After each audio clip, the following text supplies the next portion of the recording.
series of Glories.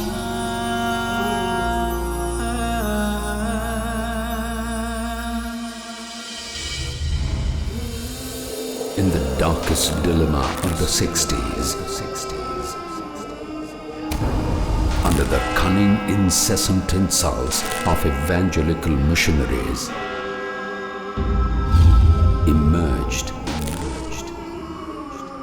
a self-made Shaikh Deedat,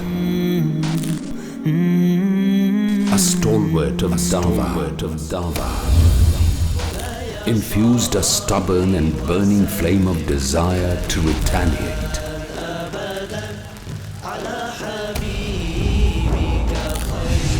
to counteract the false propaganda. An icon.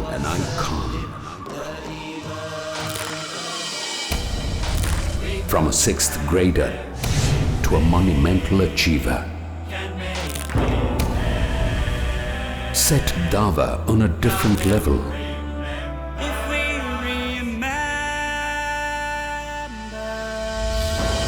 Drove many to be ambassadors of Islam. He is Shaikh Ahmad Deedat, world-renowned orator on Islam and comparative religion.